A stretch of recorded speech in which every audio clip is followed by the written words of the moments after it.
बिस्मिल्लाहिर्रहमानिर्रहीम नहमदुहु व नुसल्ली अला रसूलिहिल करीम अम्मा बाद।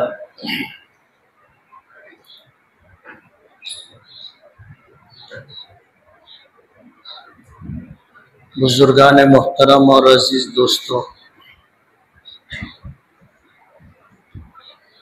इस्लामी साल का पहला महीना मुहर्रमुल हराम का पहला अशरा है। 10 मुहर्रमुल हराम इस्लामी तारीख का एक ऐसा दिन है जिसमें बड़े बड़े वाक़यात पेश आए।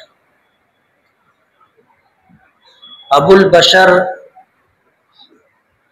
हज़रत आदम अला नबीना अलैहिस्सलातु वस्सलाम जब जन्नत से निकाले गए, इस ज़मीन पर उतारे गए, तो वो तारीख भी 10 मुहर्रमुल हराम की थी। हज़रत नूह अलैहिस्सलातु वस्सलाम का सफ़ीना जब जूदी पहाड़ से लगा तो वो तारीख भी 10 मुहर्रमुल हराम की थी। हज़रत मूसा अलैहिस्सलातु वस्सलाम को अल्लाह पाक ने फ़िरौन और फ़िरौनियों के जुल्म सितम से नजात अता की और दरियाए कुलजुम को पार किया, तो वो तारीख भी 10 मुहर्रमुल हराम की थी। हज़रत यूनुस अलैहिस्सलातु वस्सलाम जब मछली के पेट में थे और अल्लाह ने मछली के पेट से जब उन्हें बाहर निकाला, तो वो तारीख भी 10 मुहर्रमुल हराम की थी। और यही 10 मुहर्रमुल हराम की तारीख हज़रत हुसैन रज़ी अल्लाह ताला अन्हु का यौम शहादत भी है। क़यामत भी 10 मुहर्रमुल हराम जुमा के दिन आएगी, यानी जब ये दुनिया का खात्मा होगा, क़यामत आएगी, तो वो तारीख भी 10 मुहर्रमुल हराम जुमा के दिन होगी। तो 10 मुहर्रमुल हराम एक तारीखी दिन है। इत्तेफाक कहिए कि हज़रत हुसैन रज़ी अल्लाह ताला अन्हु और खानवादे अहले बैत इसी तारीख को मैदान करबला में शहीद कर दिए गए और बड़ी जुल्म बर्बरियत के साथ शहीद किए गए।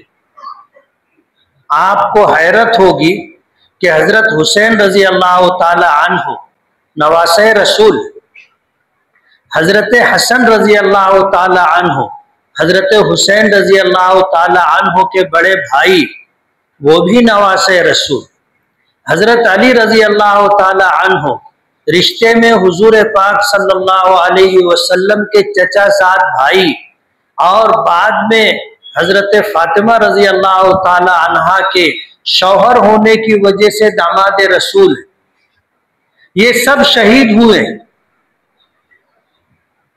21 रमज़ानुल मुबारक हज़रत अली रज़ी अल्लाह ताला अन्हु की शहादत का दिन, 28 सफ़र हज़रत हसन रज़ी अल्लाह ताला अन्हु की शहादत का दिन, और 10 मुहर्रमुल हराम हज़रत हुसैन रज़ी अल्लाह ताला अन्हु की शहादत का दिन। और अगर आप तारीख देखोगे तो हमारे शिया भाई जितने लोगों को इमाम मानते हैं मसलक के एतबार से, वो सब शहीद हुए। और उन हजरात का ये अकीदा है कि जो इमाम होगा वो शहीद होगा, जो इमाम होगा वो शहीद होगा। शहादत के अलावा बिस्तर की मौत उनको नहीं मिलेगी। ये ऐसा मौजू है जिस पर बहुत तफसील से बात की जा सकती, इसीलिए उन पर यह इल्जाम भी है, सही है या गलत है मुझे नहीं मालूम, अल्लाह जानता है, कि अपने अइम्मा को उन्होंने शहीद भी किया और शहीद भी करवाया।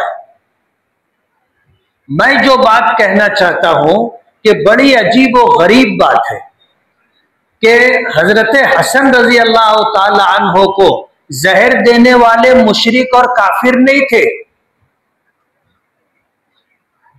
उनको भी जहर देने वाले मुसलमान, बल्कि एक रिवायत में आता है कि उनकी बीवी ने उनको जहर दिया था। हजरत हुसैन रजी अल्लाह ताला अन्हो को शहीद करने वाले मुशरिक और काफिर लोग नहीं थे, वो लोग थे जो अपने आप को मुसलमान कहते थे। और मैदान करबला में हजरत हुसैन रजी अल्लाह ताला अन्हो और अहले बैत यानी नबी करीम सल्लल्लाहु अलैहि वसल्लम के खानदान से ताल्लुक रखने वाले लोगों को शहीद किया गया, तो शहीद करने वाले भी सब मुसलमान थे, अपने आप को मुसलमान कहते थे। हुजूर के नवासे को शहीद किया। मुशरिको काफिर अगर ये काम करता तो अलग बात थी, मुसलमानों के हाथों ये वाकया पेश आया और बहुत ही दर्दनाक वाकया, बहुत ही दर्दनाक वाकया। लेकिन हजरत हुसैन रजी अल्लाह ताला अन्हो की और खानवादे अहले बैत की मैदान करबला की शहादत, ये हमेशा की जिंदगी है। शहीद मरते नहीं है, शहीद मरते नहीं है। अल्लाह ताला उनको ऐसी जिंदगी अता करता है जिसका एहसास हम और आप नहीं कर सकते। लेकिन शहीद के अलावा जो लोग मरते हैं वो मर गए, जो शहीद होते हैं वो जिंदा जावेद होते। मैदान करबला में यजीद कहो, यजीद के हमनवा कहो, यजीद के लश्करी कहो, हजरत हुसैन रजी अल्लाह ताला अन्हो अगर उनकी बात मानकर हथियार डालकर उनके सुपुर्द हो जाते वो एक अलग बात थी, अच्छा या बुरा एक दूसरा मौजू है। लेकिन हजरत हुसैन रजी अल्लाह ताला अन्हो की मैदान करबला में और खानवादे अहले बैत की मैदान करबला में शहादत कयामत तक आने वाले इंसानों के लिए शाहराह हयात है, हिम्मत, जुर्रत, बहादुरी का पैगाम है। मौत तो बरहक है, मौत तो बरहक है, कौन नहीं मरेगा, सबको मरना है। खालिद इब्ने वलीद रजी अल्लाह ताला अन्हु इस्लाम के ऐसे सिपाही हैं कि उनका किसी जंग में शरीक होना फतेह की अलामत समझा जाता। हजरत उमर फारूक रजी अल्लाह ताला अन्हु के दौर में खालिद इब्ने वलीद ने जितनी फौजों की क़यादत की, सब में अल्लाह ने उन्हें फतेह अता फरमाई। और इनके लश्कर का और मुखालिफिन के लश्कर का कोई तकाबुल नहीं था। मुसलमानों की तादाद बहुत थोड़ी और काफिरों की तादाद उनसे 10-20 गुना ज्यादा, लेकिन फतेह खालिद इब्ने वलीद की होती। मुसलमानों की फौज को अल्लाह फतेह याब फरमाता था। सामने वाले लश्कर को सिर्फ ये मालूम हो जाना कि सामने लश्कर में खालिद इब्ने वलीद है, वो आधी जंग हार जाते थे। अल्लाह ने ऐसा रोक दिया था, ऐसा दबदबा दिया था, जिसकी वजह से खालिद इब्ने वलीद की किसी जंग में शिरकत ही मुसलमानों की कामयाबी की जमानत हुआ करती। जब उनके इंतकाल का वक्त करीब आया तो बिस्तरे मर्ग पर थे। उन्होंने कहा मुझे बिठाओ, सहारा देकर बिठाया गया। उन्होंने कहा कयामत तक आने वाले मुसलमानों को मेरा ये पैगाम दे देना कि अल्लाह के रास्ते में अल्लाह के दीन की सरबलंदी, अल्लाह के दीन की हिफाजत, दावत व तबलीग, नश्र व इशाअत के लिए अपनी जान कुर्बान कर देना शहादत है। लेकिन इस काम को करने में आदमी शहीद हो जाएगा ऐसा नहीं है। अगर ऐसा होता तो मेरे जिस्म का एक उज़्व भी ऐसा नहीं है जिस पर तीर या तलवार या नेज़े के जख्म ना हो। लेकिन इतना सब होने के बाद भी मुझे मैदान जिहाद में मौत नहीं आई। खालिद इब्ने वलीद के मुतालिक आता है कि सामने वाले लश्कर में अकेले घुस जाते थे, उस तरफ निकल जाते थे, और उस तरफ से घुसते थे तो इस तरफ चले आते थे। लेकिन मैदान जिहाद में शहादत नहीं हुई। फरमाने लगे कयामत तक आने वाले मुसलमानों को मेरा ये पैगाम दे देना कि मैदान जिहाद में मौत आती है, आदमी मर जाता है, सब मरेंगे ऐसा नहीं है। अगर ऐसा होता तो खालिद इब्न वलीद एक बूढ़ी औरत की तरह बिस्तर पर नहीं मरता। शहादत की तलाश में कौन सा मारका है जिसमें मैं शरीक नहीं हुआ। मेरी तमन्ना थी अल्लाह मुझे शहादत की मौत अता करे, लेकिन नहीं मिली और आज बिस्तर पर मर रहा हूं। हजरत हुसैन रजी अल्लाह ताला अन्हु जिस बात को हक समझते थे उसके लिए जान देना कबूल किया, सर झुकाना कबूल नहीं किया। और ये पैगाम कयामत तक आने वाले इंसानों के लिए, कयामत तक आने वाले इंसानों के लिए है कि घबरा करके, हालात से दब करके कभी सुलह नहीं करना। हक पर हो तो हक पर रहना और अपने हक की हिफाजत के लिए लड़ना, अपने आप को, अपने अहलो अयाल और खानदान को कुर्बान कर देना, लेकिन कभी हक के खिलाफ मत जाना। हर एक को हिम्मत का पैगाम मिला, जुर्रत का पैगाम मिला, हौसले का पैगाम मिला। हजरत हुसैन रजी अल्लाह ताला अन्हु की शहादत बेसहारों का सहारा है।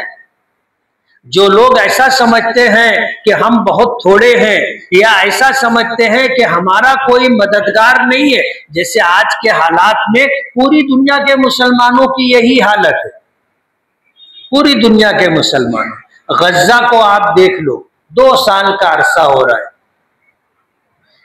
60,000 से ज्यादा ईमान वालों को शहीद कर दिया गया। बच्चे मारे जा रहे हैं, औरतें मारी जा रही हैं, बूढ़े मारे जा रहे हैं। जवान की बात तो अलग है, जबकि इस्लाम का ये पैगाम है कि मैदान जिहाद तो जाने दो, मैदान जिहाद में भी जंग हो रही होगी तो बच्चों को शहीद नहीं किया, बच्चों को नहीं मारा जाएगा, औरतों को नहीं मारा जाएगा, बूढ़ों को नहीं मारा जाएगा, और राहिबों को, यानी उनकी इबादत गाहों को, इबादत के निजाम को संभालने वाले जो लोग होंगे, जैसे अपनी मस्जिद में इमाम होता है, उनके यहाँ राहिब होता है, उनके सुमा में और लोग होते हैं, उनको शहीद नहीं किया जाएगा, उनको नहीं मारा जाएगा।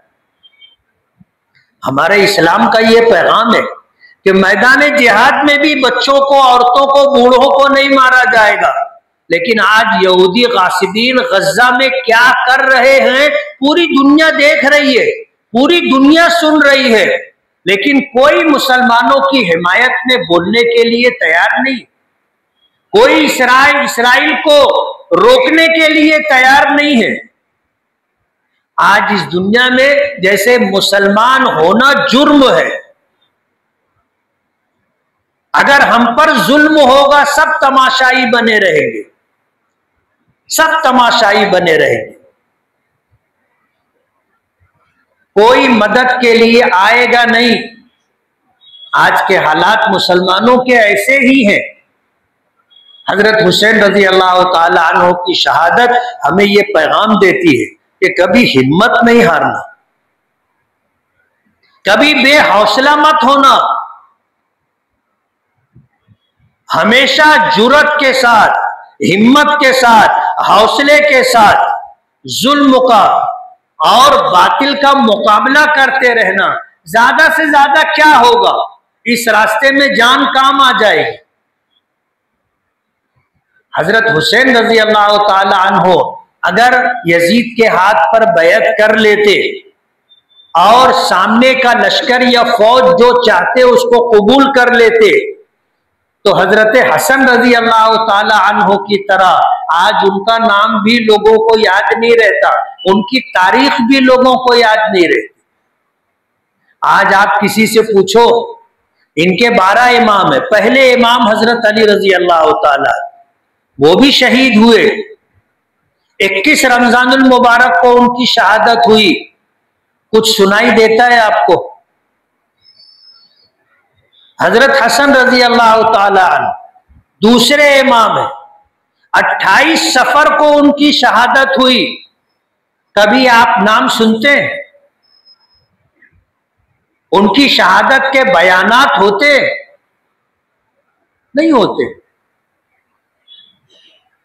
अगर करबला का मार्का नहीं होता तो हजरत हुसैन रजी अल्लाह ताला अन्हो की शहादत भी हजरत अली रजी अल्लाह ताला अन्हो, हजरत हसन रजी अल्लाह ताला अन्हो की तरह लोग भूल जाते। आज अगर किसी से पूछो कि हजरत अली की वफात या हजरत अली की शहादत किस दिन हुई, किस तारीख को हुई, किस महीने में हुई, किस सन में हुई, लोग नहीं बताएंगे आपको। हजरत हसन के मुतालिक आप पूछ लीजिए कि किस दिन, किस महीने में, किस सन में उनकी शहादत हुई, नहीं बता पाई।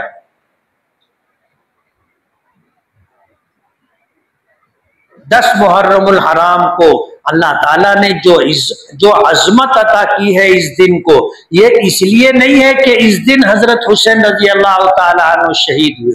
हजरत हुसैन रजी अल्लाह ताला अन्हु की शहादत एक अजीमुशान शहादत है और बहुत अजीब व गरीब शहादत है। लेकिन 10 मुहर्रमुल हराम को अल्लाह ने पहले से अजमत और शराफत अता की। नबी करीम सल्लल्लाहु अलैहि वसल्लम जब हिजरत करके मक्के से मदीना तशरीफ ले गए तो कुर्ब जवार में यहूदियों के कबाइल थे।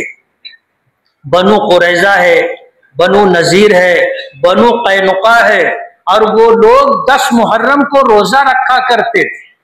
नबी करीम सल्लल्लाहु अलैहि वसल्लम ने उनसे पूछा कि तुम रोजा क्यों रखते हो? तो उन्होंने कहा कि ये वो दिन है जिस दिन हजरत मूसा अलैहिस्सलातु वस्सलाम और हजरत बनी इसराइल को अल्लाह पाक ने फिरौन और उसकी कौम तिब्ती लोगों से नजात अता की। बनी इसराइल पे रोजा फर्ज था। नबी करीम सल्लल्लाहु अलैहि वसल्लम ने अपनी उम्मत को भी हुक्म दिया कि 10 मुहर्रमुल हराम का रोजा रखो। और बुखारी शरीफ में हजरत इमाम बुखारी रहमतुल्लाह अलैह ने जो रिवायत जिक्र की है उसमें ये भी है, हुजूर ने फरमाया खुदा की कसम हम मूसा अलैहिस्सलातु वस्सलाम के इस अमल की इत्तिबा और पैरवी का तुमसे ज्यादा हक रखते। हजरत मूसा ने रोजा रखा था, हम भी रोजा रखेंगे, लेकिन आपने अपनी उम्मत को ये पैगाम दिया कि ये यहूदी 10 मुहर्रम का रोजा रखते हैं और हमें अहले किताब की मुशाबहत से मना किया गया है, इसलिए हम 2 रोजा रखेंगे ताकि उनकी मुशाबहत ना हो। 9 मुहर्रमुल हराम 10 मुहर्रमुल हराम का रोजा रखे या 10 मुहर्रमुल हराम और 11 मुहर्रमुल हराम का रोजा रखे, 2 दिन का रोजा रखे। वो 1 दिन का रोजा रखते हैं, हम 2 दिन का रोजा रखें। और ये भी फरमाया अहले किताब की मुशाबहत इख्तियार मत करो। लेकिन जाहिर बात है रोजा, और वो भी हजरत मूसा अलैहिस्सलातु वस्सलाम से मंसूब रोजा, इस नेक अमल को नबी करीम सल्लल्लाहु अलैहि वसल्लम ने खुद इख्तियार फरमाया। और अहले किताब की मुशाबहत ना हो कि वो 1 रोजा रखते हैं, हम भी 1 रोजा रखेंगे तो उन्हीं की तरह हो जाएंगे, इसलिए हम 2 रोजा रखेंगे। और उलमा ने लिखा है कि 10 मुहर्रमुल हराम का रोजा पहले इस उम्मत पर फर्ज था। उम्मत मोहम्मदिया पर भी 10 मुहर्रमुल हराम का रोजा फर्ज था और रमजान के रोजों की तरह पाबंदी के साथ हर आकिल बालिग मुसलमान पर यह रोजा फर्ज था। लेकिन जब अल्लाह ताला ने इस उम्मत को नवाजा और पूरे रमजानुल मुबारक का रोजा फर्ज करके अता किया तो अब इस रोजे की फर्जियत बाकी नहीं रही, लेकिन इसकी फजीलत आज भी बाकी है। इसकी फजीलत आज भी बाकी है कि अगर कोई आशूरे मुहर्रम का रोजा रखेगा, अल्लाह ताला उसके पिछले एक साल के सगीरा गुनाह माफ कर देगी। और सगीरा इसलिए उलमा कहते हैं कि कबीरा गुनाह बगैर तौबा के माफ नहीं होता, और कबीरा गुनाहों में भी अगर हुकूकुल इबाद शामिल हो तो तौबा करने से कबीरा गुनाह माफ नहीं होगा। उस वक्त माफ होगा जब आप हकदार को उसका हक दे देंगे। जैसे किसी ने विरासत में भाई बहनों का हिस्सा नहीं दिया, हड़प कर लिया, कबीरा गुनाह है। आदमी जिंदगी भर तौबा करता रहे, गुनाह माफ नहीं होगा। इसकी माफी के लिए शर्त है कि वो हकदारों का उनका हक देवे, भाई बहनों को उनका हिस्सा देवे, उसके बाद तौबा करे, तब जाकर कबीरा गुनाह माफ होगा। तो 10 मुहर्रमुल हराम का रोजा पिछले एक साल के सगीरा गुनाहों की माफी का जरिया है। आदमी रोजा रखे, इखलासुलिल्लाहियत के साथ रखे, पिछले एक साल के गुनाह सगीरा माफ हो जाएंगे। सच्ची पक्की तौबा कर ले, हकदारों का हक अदा कर दे, कबीरा गुनाह भी माफ हो जाएंगे। एक साहब ने मुझसे मसला पूछा, अजी बाहर के किसी शहर से फोन था कि मेरे एक औरत से 10 साल से नाजायज ताल्लुकात, अब मैं बड़ी उलझन और परेशानी में हूं कि अब मैं इससे नजात चाहता हूं, लेकिन पीछा नहीं छूट रहा है। उससे मैंने कहा, तुमको 10 साल के बाद अब इस बात का एहसास हुआ, ऐसा कौन सा वाकया पेश आ गया कि तुमको ये समझ में आने लगा कि ये गलत है और इससे पीछा छोड़ा लेना चाहिए? बोले वो मेरे घर आ गई थी। अब आप सोचो, उसके घर नहीं आती तो मैंने कहा तुम शादीशुदा हो? बोले हाँ। बोलो बीवी के साथ बच्चे हैं? बोले 4 बच्चे। घर आ गई तब इस पर मुसीबत आ गई, सबको मालूम हो गया। अब ये आदमी पीछा छुड़ाना चाहता है। ऐसे भी 10 साल बहुत लंबा जमाना हो गया। आदमी जब गुनाह करता है तो किसी भी पराई औरत से उसका ताल्लुक हो, वो कुछ ही दिन अच्छा लगता है, उसके बाद नहीं। अगर दिल में ईमान है तो दिल मलामत करता रहता है, दिल मलामत करता रहता है और आदमी का जी भर जाता, और फिर आदमी सोचता है कि यार कैसे पीछा छूटे। मुझे जो उसको समझाना था, बताना था, वो तो मैंने बताया, लेकिन मैं आपसे ये कहना चाहता हूं कि गुनाह आदमी को बेचैन रखता है। ना उसे दिन में चैन और आता है, ना रात में चैन आता है, उसे याद हो ना हो। अगर गुनाह याद आ जाए तो बेचैनी बढ़ जाती है, लेकिन अगर गुनाह याद ना भी आए तो आदमी बेचैन रहता है। गुनाह आदमी को चैन से रहने नहीं देता। इसलिए अपने आप को हमेशा गुनाहों से बचा कर रखने की कोशिश करना चाहिए। और हम सब इंसान हैं, हर एक से गुनाह हो जाता है। नबी करीम सल्लल्लाहु अलैहि वसल्लम ने फरमाया, कुल्लुकुम खत्ताऊन, तुम सब के सब खताकार हो, गुनहगार हो। व खैरुल खत्ताईन अत-तव्वाबून, लेकिन तुम में बेहतर शख्स वो है जिससे कोई खता, कोई गुनाह हो जाए तो वो तौबा कर ले, तौबा कर ले। और बहुत आसान, तौबा बहुत आसान। आदमी गुनाह छोड़ दे, शर्मिंदा और नदामत के साथ अल्लाह ताला से माफी मांगे और आइंदा ना करने का पुख्ता इरादा कर ले, ये तौबा है। अल्लाह उसके गुनाह माफ कर देता है। सच्चे दिल से आदमी तौबा करे, अल्लाह गुनाह माफ कर देता है। इससे आसान और क्या रास्ता हो। आदमी इस एहसास के साथ कि अल्लाह मेरा खालिक भी है, मालिक भी है, मुझे जिंदगी गुजारने का तरीका दिया। अंबिया किराम अलैहिमुस्सलातु वस्सलाम ने हमें जिंदगी गुजार करके बताया कि जिंदगी कैसे बसर की जाती है। फिर भी मुझसे नादानी, कोताही, गुनाह, खता हो गई। आदमी 2 रकात सलातुत तौबा पढ़े अच्छी तरह वुजू करने के बाद, और अल्लाह ताला से माफी तलाफी करे। कैसे? कि गुनाह छोड़ दे, शर्मिंदगी के साथ अल्लाह के सामने रो धो करके माफी मांग ले और आइंदा ना करने का अज़्म कर ले। सारे गुनाह अल्लाह माफ कर देगा। और इस अमल में कितना वक्त लगता है? 5-10 मिनट। जिंदगी भर के गुनाह 10 मिनट में अल्लाह माफ कर दे। रोजाना ये अमल करना चाहिए। रोजाना। जाने अनजाने में हमसे गुनाह होते हैं। कितने गुनाह तो ऐसे होते हैं कि हो जाते हमको पता भी नहीं होता ना,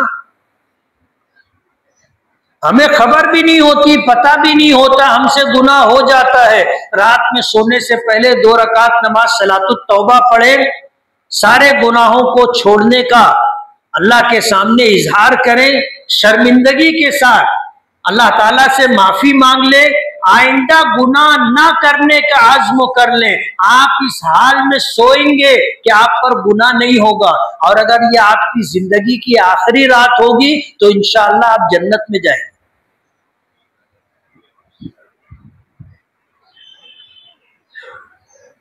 रोजाना ये अमल करना चाहिए। 10 मिनट लगता है। आप इस्तिंजा करें, वुजू करें, मुसल्ला बिछाएं, 2 रकात नमाज पढ़ें, अल्लाह ताला से तौबा करके सो जाए।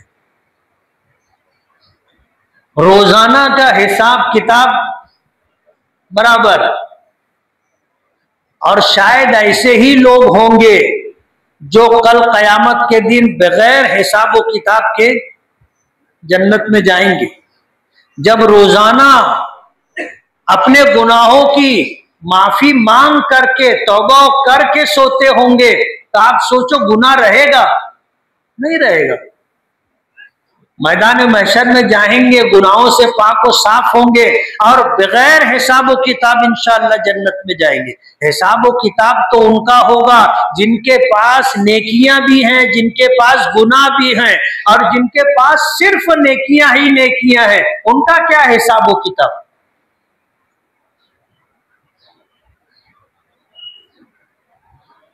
अल्लाह ताला बंदों की तौबा के इंतजार में रहते हैं। जब कोई बंदा गुनाह कर लेता है और फरिश्ते उस गुनाह को लिखने लगते हैं, तो हदीस पाक में आता है कि उसके साथ नेकी लिखने वाला जो फरिश्ता होता है उसको बोलता है अभी लिख मत, रुक। और वो फरिश्ता ये तमन्ना करता है कि ये लिखे जाने से पहले तौबा कर ले। और नेकी के ताल्लुक से अल्लाह पाक का निजाम यह है कि बंदे ने इरादा कर लिया कि आज जामे मस्जिद में जो बात मैंने सुनी है कि रात में सोने से पहले वुजू, 2 रकात सलातुत तौबा, तौबा, इस्तिग़फ़ार, माफी और उसके बाद सोना, अभी नियत कर ली, फरिश्ता लिख लेगा। यानी नेकी की नियत कर लेने पर फरिश्ता एक नेकी लिख लेता है। अगर रात में आप नहीं भी कर सके तो भी आपकी नेकी लिखी गई। शर्त यह है कि आपने नियत कर ली हो कि हाँ आज रात से मैं ऐसा करूंगा। किए क्या नियत? नियत की कि नहीं की? सोने से पहले ये अमल करेंगे इंशाअल्लाह। फरिश्तों ने एक नेकी लिख ली। नेकी लिखने वाला फरिश्ता अमीर है और गुनाह लिखने वाला फरिश्ता उसका मामूर है। जब बंदे से कोई गुनाह हो जाता है और वो गुनाह लिखने पर आता है तो वो अमीर उसको रोकता है, नेकी लिखने वाला फरिश्ता रोकता है कि रुक अभी लिख मत, तौबा कर लेगा ये। और लिखे जाने से पहले तौबा कर ले तो उसके नामे अमाल में गुनाह लिखा भी नहीं जाता। इसीलिए नबी करीम सल्लल्लाहु अलैहि वसल्लम ने फरमाया कि अगर आदमी से कोई गुनाह हो जाए तो फौरन उसके बाद कोई नेकी करना चाहिए। कोई गुनाह हो गया, हमें एहसास हो गया, फौरन उसके बाद कोई नेकी। ला इलाहा इल्लल्लाह पढ़ना भी नेकी है। कम से कम ला इलाहा इल्लल्लाह मुहम्मदुर रसूलुल्लाह पढ़ ले, तीसरा कलमा पढ़ ले, चौथा कलमा पढ़ ले, ये भी नेकी है। कुछ सदका और खैरात कर ले, तौबा और इस्तिग़फ़ार कर ले, कुछ कुरान करीम की तिलावत कर ले, 2 रकात नमाज सलातुत तौबा पढ़ ले, ये सब नेकी है। फरमाया कि ये नेकी गुनाहों को मिटा देगी।